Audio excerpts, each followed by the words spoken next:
Well, we're on the ferry heading to Vancouver. It is a miserable day out, but I have an appointment with the cancer agency to find out what happened with my last CT scan with contrasting dye. Hi, I'm Denise and welcome to Travels in My Chair. Today I'm going to talk to you about moving, downsizing, having to get rid of your stuff and doing it fast, which is what we had to do. So unfortunately, I don't have any pictures of that big move, so I'll have to give you like the mental picture. Tell you about it coming up. Moving is something that can actually drive you crazy.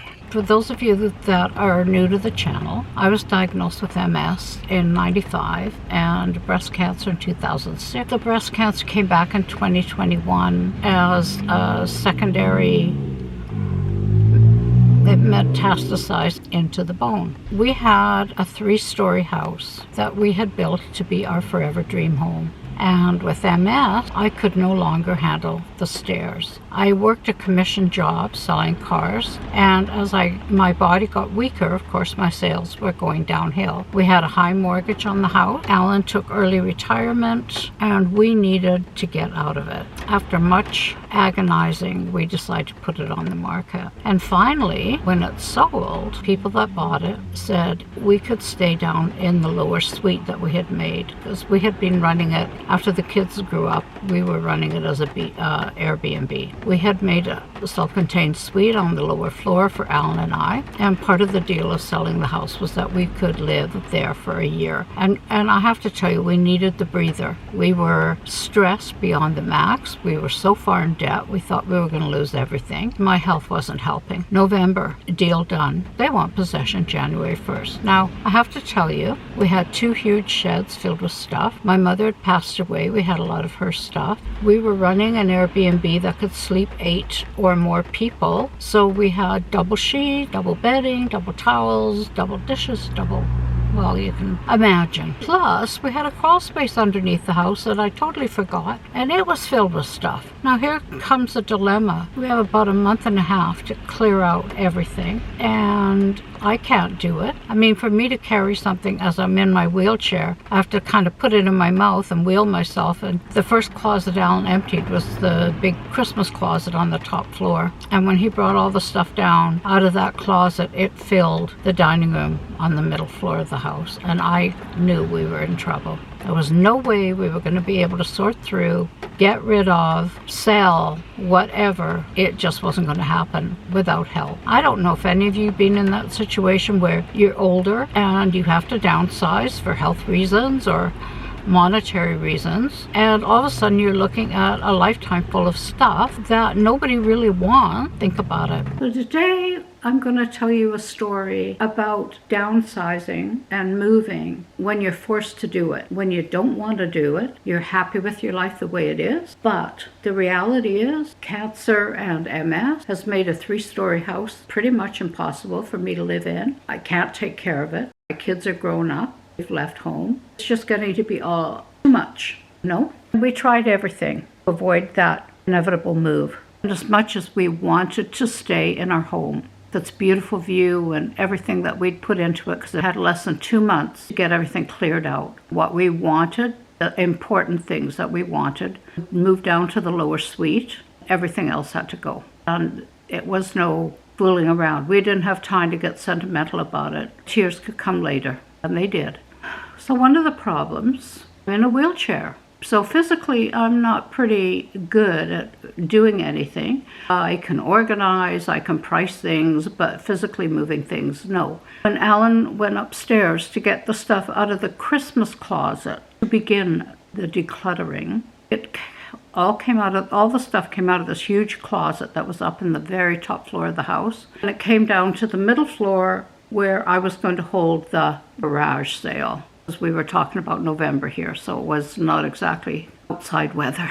He brought that stuff down, and I thought, my Jesus, I can't deal with this. I commandeered friends. Wasn't afraid to ask, and I didn't have time to be picky, and I would pay them if they needed money. I had one friend who, well, 2 friends who came from a moving company background, and boy, I tell you, when Mary started packing up stuff, There was nobody that could pack like Mary. And also, my friends Mary and Chris did a lot of repurposing of furniture and so forth, so they knew prices of things, the going prices of things. I had another friend who said, I'll give you a day. Another friend who said, I'll give you a day, I'll give you 2 days. And so it went. The family wanted stuff. Some of them that didn't even want the stuff, got the stuff. But the deal was, you gotta get it out of here. No fooling around. No, the hardest thing, in my opinion, to get rid of is hide-a-beds. If stores don't want them, nobody wants them because they're so heavy to carry. And my daughter said, yeah, okay, load up a U-Haul and I'll take that and the entertainment center. Nobody wanted that either. We're in a situation now where a lot of people are downsizing. A lot of people in our community are older and they're passing away or moving into a facility or moving out of their family home into a small apartment. And our thrift stores, I have to tell you, are overrun. Nobody wants cheap Old Navy clothes anymore. We've got signs up on the door saying we're overloaded, we don't want any more stuff. So one friend said, lay stuff out on the table, running down the whole center of the house. We had an open plan living room, dining room, kitchen. Make sure that you package stuff up. Like if you have glasses, don't price them individually. Price them as 4. If you have dishes, put them in a grouping. Price them as a set. Mary, the most incredible folder of all times, folded all those sheets. Everything was laundered and pretty much brand new. We were selling. And she wrapped everything. I've never seen anyone that could wrap a fitted sheet and make it into a perfect square, but she did. Tied them with ribbon, put a price on them. We had Christmas things. We had books. Said I'd never buy a book again. It broke my heart to see those books go for 10 cents a piece, I tell you. Another friend said, when you're trying to get rid of stuff, put a free pile outside. And change it up every couple of hours. Things that you know aren't moving. Put it out, you'll be surprised what will take if it's free. And sure enough, it was right. For instance, I had a broken teak dining room chair. We were going to fix forever and ever, never did. Put it outside in the free pile. The lady took it and bought the rest of the chairs that weren't broken. So you never know, do you? People started coming into the house. We advertised on Facebook. We advertised on the, signs everywhere, in the paper, anywhere we could get attention. Spread the word. We also did something, because I've had a couple of stores in my past life. I know that if you can keep people in your store for any length of time, they're liable to buy more if they're comfortable. So luckily for us, on a rainy, cold day, Alan had done his famous butter tarts. They were hot out of the oven. I had coffee on the go. I had nice music playing. The atmosphere was relaxed and people came and were respectful. And I had advertised that I was going to give a portion of every sale to my MS support group. Talked to the MS support group. They were all okay with that. Yes, so that helps us help other people. Saturday morning, they start lining up to come in the house. And I'll just tell you a couple of things. First of all, not one single person dickered on a price. Nobody. Even the ones I knew were buying stuff for resale. Nobody bargained me down. The gas barbecue went, furniture went. Jackie, my physiotherapist, bought a beautiful new complete set of dishes that I just purchased that year for the Airbnb. Thank you, Jackie. It was actually I was overwhelmed. And at first I was sad to see my things go, and pretty soon I got into the swing of it. We had gone out of our way to buy proper moving paper. We had a store of boxes and bags, and everybody's purchases were treated like they were special. Everything was displayed. You put a little space between each thing. Pretend you're going into a store. If everything's crowded, jumbled in, you think, oh, it's just junk. But you give it its own space. Local church bought a bunch of my Christmas houses. Curling Club bought my Christmas tree. So decorations, toys, baby stuff. Lady came in, I had the whole Disney collection on video, if you can believe it. She said, oh, my kids love all this Disney stuff. I said, how much for a video? We still use a VCR. I said, oh, well, so much a video, but I tell you what, you take them all and have them for X amount of dollars. She said, I'll take them all. And she took half the sheets. Kids, I never have enough bedding. I can't afford to go out and buy new stuff. There you go.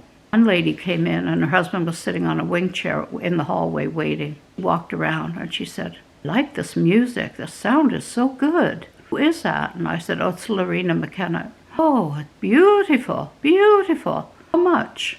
I said, For the CD, oh, you can have the CD. She goes, no, no, no, for the stereo. I want to buy the stereo. I said, okay, and her husband yells from the hallway, and I want this chair. It's the most comfortable chair I've ever sat in. Oh my gosh. The guys came in. We were eating the tarts, roaming around, having coffee. They were on their second cup of coffee. I said, what kind of coffee is this? The best coffee we've ever had. We'd like to buy the coffee machine, please. There went the coffee machine. I got rid of a lot of stuff. I found that if it had a story behind it, if it was something special of my mother's, for instance, I could tell a bit of its history. People were happy with that. We're purchasing crystal plate that had something. For 2 days, of course, people came back on multiple times when they spread the word, oh yeah, you should go to this place, they've got the best stuff. And people were coming and going, always refilling the free pile. And we did really well. Most of the stuff went. Of course, we still had to make a trip to the store, but not with junk. Didn't do that, but just stuff that didn't sell. And there wasn't a lot. Kids luckily took a lot of stuff. My friends took some stuff. We're moving under 1,000 square feet from over 3,000. So Alan was able to get rid of some tools. Son took the ride-em mower. Best is yet to come. So next MS meeting, I said to everybody, this is how much money we've got to put in a pot. Christmas is coming. What do you guys think of, instead of using the money to help, why don't we give it to the local food bank or buy things for the local food bank? We're struggling. I said, okay, do it. So I talked to the minister and I said, I want to buy dog and cat food. Is that weird? And he said, no. That a lot of times homeless people have mental problems as well as drug problems too. And they have nobody in their life and the only thing living for is their pets. No, it's not wrong to buy pet food. And I said, and I'd like to buy baby stuff too. And since it's getting close to Christmas, I'd like to buy food. Families that have kids. Like maybe, I don't know, sugar cereal, I don't know. You know what I mean? Things that they would normally not get at the food bank. He said, perfect. So Alan and my daughter went out and bought baby diapers, baby food, formula, dog food, cat food, couple of toys, some, I think, craft dinners, cans of, I don't know, stuff. I don't even remember, but get the picture, right? A couple of days later, after, to the food bank, I was at my local Qigong class at the same church. Went in there and the minister came out and before the church ladies came out and the secretary, she came over to me and she's hugging me and crying and she says, oh, you are so special. I can't believe what you did. I said, what are you talking about? She said, probably not going to believe this, but it's the truth. She said, you brought all that stuff in and the next night I was just getting ready to go home after sorting through things. This bedraggled young man came to the door and he had just lost his job. His wife had just giving birth to twins. They had no money. He hadn't received a paycheck. Being treated very well, actually, to be honest. But anyway, was that doubt? I mean, honestly, there was a doubt. The minister told me that he wondered about his honesty or if he was being on the up and up. They thought, this is a pretty far-fetched story if he doesn't, so let's do something. So he said, we'll drive you home. Oh, thank you, I don't have a car. I don't have any money for a car.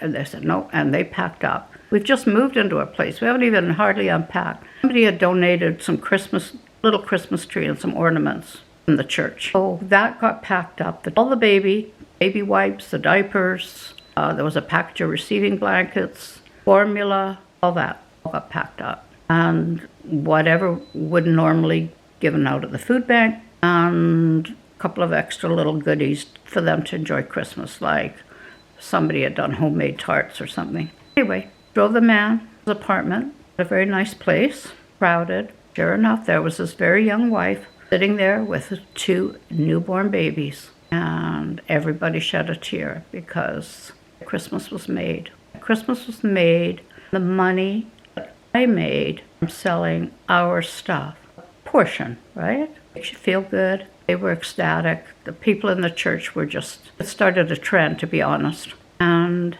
made it kind of like it meant something, that I wasn't just getting rid of our stuff, our years and years of stuff. It was actually our own little way helping our community. So there's bits of me, my husband, and my kids, and my mom all over the coast. I'll go somewhere for tea and I'll recognize the stuff. You know, we had sewing baskets, we had so much stuff. Collectibles, you know, collectibles over the years. No room for them, and the only things I kept were the things that were very special to me. Everything else had to go. You're all going to be in that boat someday. Whether you like it or not, you are going to have to. You know, like poor Alan's mom, who had a house full of stuff, and she ended up in a room in a nursing home, and she had a dresser, a bed, her favorite chair, a TV, and 2 ornaments. So you really have to get selective about what's important in your life, and you do. When push comes to shove, you do. And now I'm ready to go at it again because I've accumulated some more stuff. Thanks for joining me. Hope you maybe got a little bit of hints on how to sell your things, because if they're not junk, they're your treasures. And maybe people won't treat them like they're special. Honestly, they might if you treat it like it's special. Thanks for joining me. We'll see you in a couple of weeks. Bye for now. Just left the cancer agency. Guess what? No change. Everything's good. I'm a lucky girl. Just went for our flu shot and another COVID shot. It's ramping up again, guys, so we're trying with our MS group to stay away. There was 12 of us at the last meeting, and we're really getting concerned about COVID. So start thinking back to the good old days and maybe keep your distance. Wear masks if you're going somewhere. Don't go out if you're feeling at all sniffly. This is a public service announcement from Denise. See ya.